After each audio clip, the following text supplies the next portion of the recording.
Hello, everybody. Josh Neighbors here, Locked On Nationals podcast, and joining us today, it is Max Rayman of District on deck. We've got a whole lot of things to talk about today on the show, but first, as always, here is our intro video. You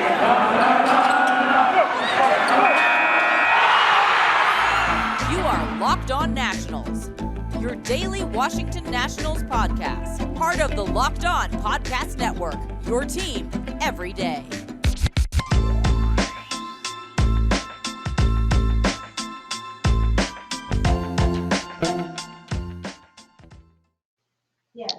All right, once again, everybody, Josh Neighbors here, Locked On Nationals podcast, and joining us today, it is Max Rayman of District on deck. Max, how has your holiday season been, my friend? It's been good. Boring without any baseball news whatsoever. But besides that, it's been good. Good to see family and stuff. What about you? Yes. How's everything been on your end? Good. I just saw, so I mentioned this off the top. I just saw the new Spider-Man movie. So good. And you saw it the day it came out, I think, right? Correct? I saw it opening weekend, but yeah, I wanted to go the day of, and then it was just like so packed. So I went the day like that Friday, I Yeah. think. I went for like a 2 p.m. showing, and that was perfect because it wasn't that packed. You don't have a lot of people making a lot of noise when certain scenes happen. I was able to actually like Right. enjoy it, elbow room. Yeah, I was the same thing today for me, and I was able to go. I went with my girlfriend. It was a nice experience. Still a lot of people in the theater. I mean, this movie has done over $1 billion at the box office, which is, I mean, I don't know how where it puts that movie all time in the grossing rankings. Got to be pretty high, right? You'd think it's going to be pretty high, but fun movie. I enjoyed it. It was a whole lot of like getting the band back together. I'm not sure where you come down. Who is your favorite Spider-Man? I'm a Tobey Maguire guy. I'm a Tobey Maguire guy through and through. I'm Tobey Maguire also. I mean, I grew up with him. Right. I was 7 or 8 when the first one came out in 2002. So I mean, I grew up with Tobey, and it was so good to see Alfred Molina, Doc Ock back, and Right. good old Green Goblin, even the Willem Sandman for a little Dafoe. bit. Right. Mm-hmm. Right. Yeah. I thought it was a lot of fun. I had a good experience. It was funny. It was light. It was good. It was nice. If you're a baseball fan who's also a Spider-Man fan, this is a great way to spend 2.5 hours. If you're lamenting baseball not being around, this is a great way to go take your mind off it, right? I would say that this is the kind of stuff that we have to cling to, Max, because this is positivity. And right now, baseball is not giving us as much positivity as we'd like. Nah, it's the opposite. I looked it up. It's the 21st highest grossing movie of all time. But since COVID, it's the #1 grossing movie. So if you take that into consideration. I think, yeah, definitely right. That definitely does impact it. And look, I'll be honest. I wore my mask in the theater. Didn't bother me at all. Totally fine. Enjoyed it. Still a lot of fun. All right. So, where are you on the mental tracker with baseball returning, and how do you feel about kind of the slog that's happening and no news? Where are you on the hopefulness meter, on the mental health meter with baseball, as far as baseball is concerned? Where are we with all those things? Well, I mean, when it was reported that early in December the two sides met and then they agreed that they weren't going to talk till January. I mean, part of that's because of holidays and stuff like that. But the other part, I'm like, you're really going to wait an entire month before discussions? This does not bode well at all. You're just like putting it on the back burner, hoping people will change their minds, but you're not going to. Both sides are so stubborn, and that does not help me. And I'm like, once they start talking, I would be surprised if it's like an hour a day, 30 minutes here, and they're just like, you agree yet? No. What about you? No. All right. Talk to you tomorrow. And I was telling you a few times ago when I was on the show, I don't expect the season to start till like June at the earliest. Right. I have like You're not feeling positive. Not at all. I don't have any math to back that up. Like why I choose June. I just think it'll take a few extra months to get any traction. Yeah, there's such a mixture of people who are coming from this from different angles. A lot of people think, hey, they're going to get something done. We're not going to miss any time. I'd love to be in that boat. I really would love to be in that boat. I wish I was. I'm starting to trend towards you, and I think I told you this, but I've got a couple of things I'm tracking. Number one, we're technically on day, let's just say 29, right? It started on December 1st. The freeze did in technicality that night. And now it's December 30th as we're recording this. So let's just say day 29. Pitchers and catchers reporting is 45 days away. So that number is going to meet in the middle in about, just doing quick math, in probably like 8 days, 7 or 8 days, right? I mean, that number is going to shift. That is, if I don't hear anything positive at that point, that's when my concern level began to get raised. If the number of days in the lockout exceeds the number of days till pitchers and catchers reporting, I think that's a fair point for baseball fans to begin to get. Now, look, I think a healthy dose of skepticism is fair right now. But to me, I think once those days cross paths and the number of days till spring training, till pitchers and catchers report is smaller than the number of days of the lockout, do you think that's a fair point of concern? Yeah, I think it's fair. Especially with how it's shown in the past and how both sides act. And you got to give them a little bit of time to stop being stubborn because I'm using, what was it, 2020 as a example when the two sides were trying to agree on what type of season they were going to have. Right. And we saw how bad it was then. So I think this is a pretty good timetable to compare it to and to make a Yeah. decision when to start blasting that red light. Yeah. And so I think, once again, cautious optimism if those of you out there who are optimists, and then for those of you like Max and I, maybe just kind of a, we don't see, I don't want to rain on anybody's parade though. If people are optimistic out there, go be optimistic. It's just hard for us people who cover baseball on a daily basis after watching what happened in 2020, right? They had a chance to bring back baseball a lot earlier than they did, just Mhm. because the nature of the game of baseball. It's an outdoor game. Clubhouse exposure is one thing, but a lot of the COVID cases that we saw weren't necessarily coming from player to player contact, right? It was excursions to places players probably should not have been at certain points in time. And so, that going back to that point in time and thinking, man, they really could have gotten this thing together a lot faster and didn't. Why should we have more hope now? I know there's no COVID to deal with, but still, these two sides just feel so far apart. I wonder if, I mean, I'm probably wrong, but I wonder if the three sports leagues that are currently going, like NFL, NHL, and NBA, dealing with all the COVID in North America has anything to do with this. Like, I wonder if they're seeing this adding on to the extra stuff they Mm. want to discuss. And if that's the case, it's going to make discussions even longer than it's already going to be. I don't know if this is going It's to a affect great it at point. all. What do the COVID protocols look like in 2022? Right? I mean, Mhm. with everything changing right now, what does that look like? Um, and the problem is that they need to set some rules in there so they can be flexible if stuff changes. Right? We've seen the NBA right now be very flexible with their COVID policies. The one thing that we know the MLBPA and MLB is not is flexible, right? We know the league is not flexible. We know the Players Association typically not flexible either. That's a big question here: is can they be flexible? And I think it's a great point, Max, with the COVID protocols and whatnot. All right, quick word here from our sponsors before we get to some more baseball items. Today's show is brought to you by our friends at Built Bar. Go to built.com today. That's built.com to order your Built Bars. As we head towards 2022, a lot of people out there are making their New Year's resolutions, and Built Bar should be a part of that. It's a great tasting protein bar that tastes like a candy bar, better for you than a candy bar. Most Built Bars have 130 calories, 4 grams of sugar, 4 grams of net carbs, and 17 grams of protein. If you go to built.com today, once again, that's built.com. Use that promo code locked on, locked 15, LOCKED15, locked 15. You'll receive 15% off your next purchase today, once again, at built.com. All right, Max. So we got some news yesterday that was very interesting. Is that Kyle Seager, the brother of Mhm. Corey Seager, announced that he is going to be retiring from baseball. 34 years old, 11 years with Seattle. Funny enough, he released it via his wife's Instagram page, I believe.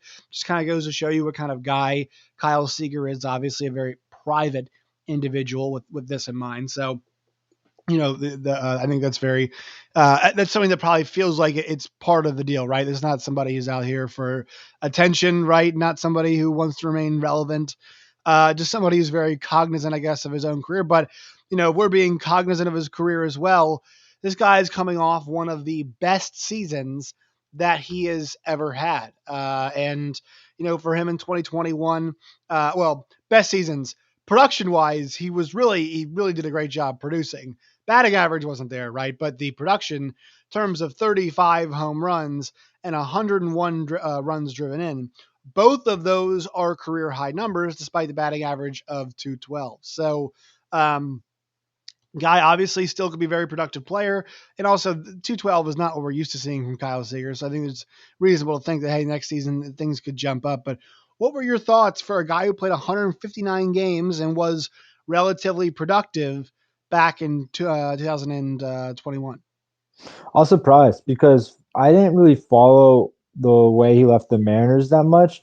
But and correct me if I'm wrong, but I thought the way it went down was they let him go because they didn't want to pay his option, which was close to 20 mil, maybe over 20 Yes, mil. And I that is why. assumed he was going to hit free agency market because I remember he said goodbye to Seattle and everything, but when he said goodbye, he never made it sound like he was retiring. It just made it sound like he knew he wasn't come back to the Mariners.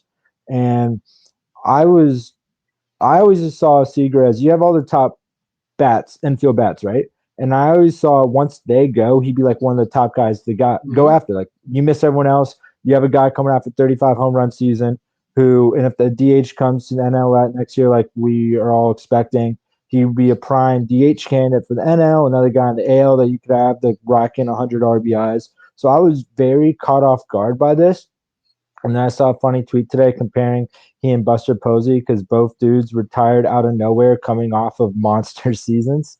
So good for them retiring on top. Yeah, man. I'm shocked, but good for him. He knows what he's doing. And now we'll see if the other Seager, his brother, can keep the family name going. I think he will. And here's the statement from his wife's Instagram. It says, quote, "Thank you to all of my family, friends, and fans for following me throughout my career. It's been a wonderful ride, but I'm unbelievably excited for the next chapter of my life," end quote. And this is from the Mariners. They had a statement that was released yesterday. A nice little picture also of his family, which kind of gives you some context as well. He's got a family man, 3 kids, and a wife too. It says, "Dear Kyle, congratulations to you and your family on your retirement. Thank you for everything you have done for our team, our fans, and our city.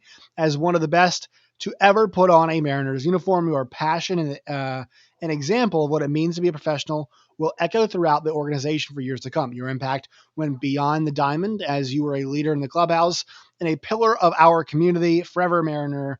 Hashtag thanks 15." Yeah, so this is a guy. I mean, he's really their Ryan Zimmerman, like their modern day Ryan Zimmerman, right? This is a guy who's there for 11 years, played third base, had some really productive seasons, and Zim gets the title, right? But this is still a situation where, look, I think a lot of Mariners fans are gonna have a tough time imagining Seattle as a team, as an organization, whatever, without him. And it feels like at some point in time, maybe a reuniting in some way, shape, or form is there. But also the potential to coach. I think this guy is going to enjoy his time as a family man, right? 11 years on the road can present some kinds of challenges to you and your family. I think the first things first, he probably wants to enjoy that family. But after that, I mean, this seems like somebody who's really well respected by everybody, in baseball and obviously in Seattle. So if he tries to get into coaching, I think good things will be said. But yeah, I think that avenue is there as well, Max. Yeah, I mean, he'd make a good coach because by the end of his career, like it was his production this year was a little bit of a surprise, right? And over the last few years, he's been more of a veteran mentor at this point in his career, helping the young guys, helping the Kyle Lewises and the Jared Kalenic, Kalenic, yeah, Kalenic, yeah. Kalenics and those type of guys, right? And that's a perfect guy to pick his brain because he's one of the last people left that was an active member back when King Felix was pitching. So like that's Yeah. how long he's been on the team. So yeah, I think he would ease well into a coaching position, especially with a team that doesn't have a lot of money on the books, has a lot of top prospects coming up, and it should be good for a long time. And he was a veteran leader, and they respected him. And it would be great for him to move in, maybe assistant hitting coach, something like Yeah. that, to get his job started. Definitely makes you think about Zim, right? And I Hmm. think you can't help but think about Zimmerman with this. Now, not that Kyle Seager's decision has any impact on Ryan. I think we all know that these are two separate individuals. But makes you think, what is next for Ryan? And I think he's waiting out this thing, this situation. And I think, if I was him, man, and this thing, this kind of gets back to our lockout conversation. Like, if the lockout drags on, I'm out. If I'm him, I'm like, hell no. I am not waiting around for you guys. I'm gonna go enjoy my family and I'm gonna ride off in the sunset. And hey, if in 3 months I get the itch, I'll tell the Nats I want to come back and play. But I'm not gonna put up with any of this nonsense right now. So I think, do you think maybe that the uncertainty of this offseason and when free agency was going to resume had something to do with Kyle Seager's decision? Do you think it could have, Max? It's obviously we don't know him personally. It wouldn't surprise me, especially the way how I said earlier. When he gave his initial goodbye to Seattle, it didn't really sound like he was retiring. So maybe Mm-hmm. that did play a Right. major part into it. That's a very good point. That's a good point. It did not sound like he was done, but obviously what we know now, he is done, and I think that there's a good possibility this stuff kind of plays into it. All right, one more quick break, and we've got some looks at some international prospects. The Nationals could potentially sign, and also two guys they're favorites to land right now in the international pool. But first, quick word from our sponsors. Today's show is brought to you by our friends at betonline.ag. Go to betonline.ag today. They've got football, basketball, baseball, NHL, UFC, your favorite Vegas casino games as well. Don't wait to take advantage of all the amazing offers available still for the rest of the 2021 seasons and into 2022. Go to betonline.ag today. Use the promo code Locked On. That's LOCKEDON Locked On. You'll receive a 50% deposit bonus with that promo code when you sign up today. Bet Online, it is where the game starts. All right, Max. So you brought this to my attention, and what day did you say again? What's is the international signing period draft thing, whatever the hell they call it now? It's a sign period for now. It's January 15th, but I wouldn't be surprised as part of the new CBA if they turn it into a draft because Mm, right now each team gets a certain amount of money. And you'll see sometimes when players get traded and you hear they got cash considerations or international spending money. It goes to this, right? there's And this. so some teams have an advantage over others. I wouldn't be surprised in the future if they do turn it into a draft because I mean that's Yes. how some of the top players right now came from this. Juan Soto, Ronald Acuna Jr., Tatis, Eloy Jimenez. They're all international prospects.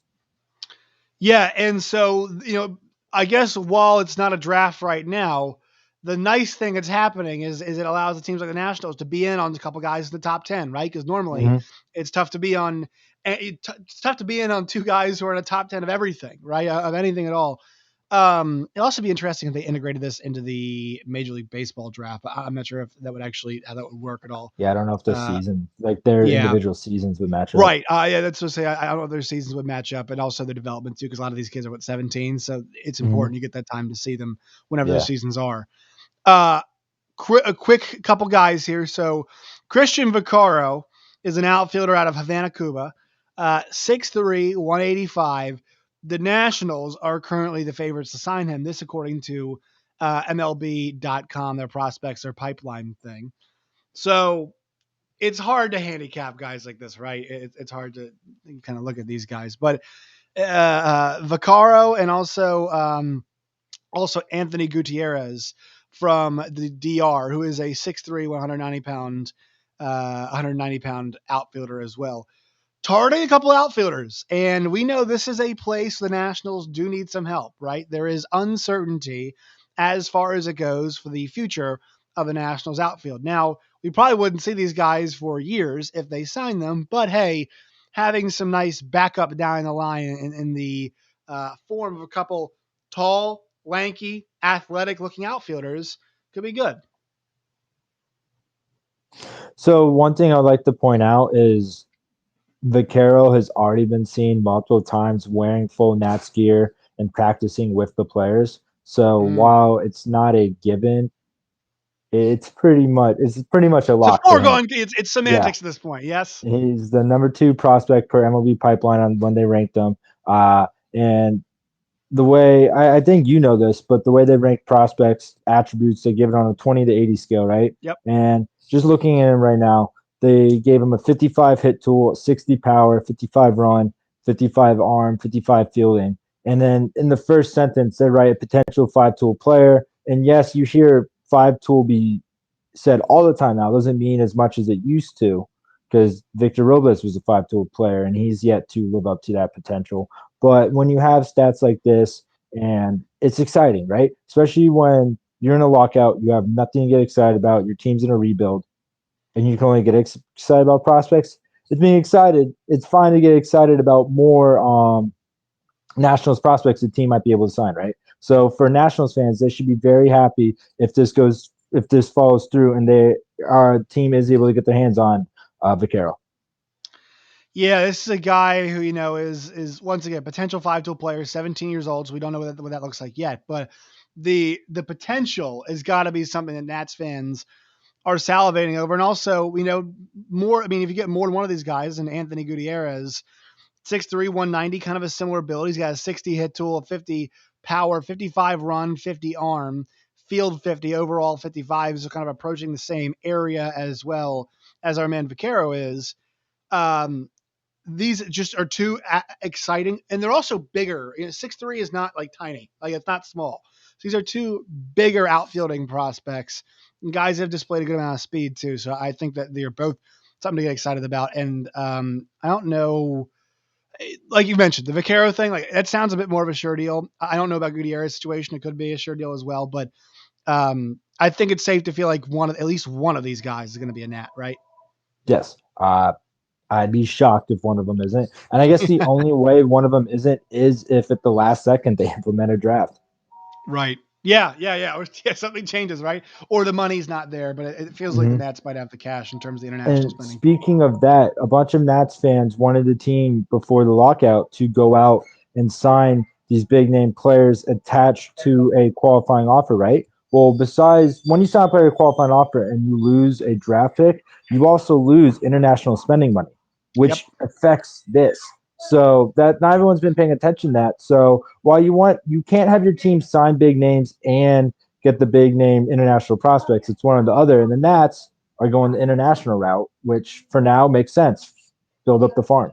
It's also a little bit cheaper too. I mean, I know Mm-hmm. this. I know the signing bonus money is usually a bit more, right, to sign these kids. But you talk about the qualifying offer thing, like it's gonna cost you, right? Especially major league ready guys, they're going to cost you. Those Mm-hmm. players are absolutely going to cost you. So yeah, I'm with you on this. I think it's a cheaper way to build your team. And look, you're not building for now, but these guys are good options down the line. And so they're exciting options, good options. And the Nationals, I don't know when Brady House will be there.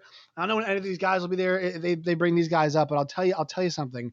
This is depth, and depth is a good word because it's more than one guy. Mm-hmm. That's the Nationals. They have not had this in the past.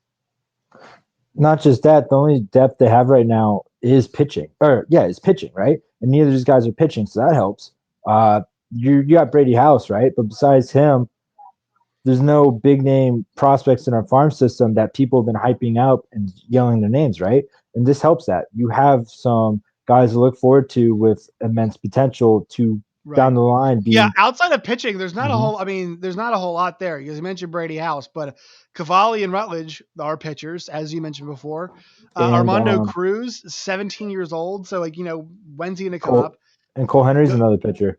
Cole Henry's another pitcher. I mean, they've got a bunch of arms, which is good, but they do need to load up a bit more on the on the fielding side of things. Yeah, I agree. Especially the outfield. And I know this doesn't help us for another 4 to 5 years, but you don't want to be in what you're in now, right? You thought you had your outfield set up, right? You thought you had your Soto and your Robles, and I forgot who, I guess Harper, and that doesn't.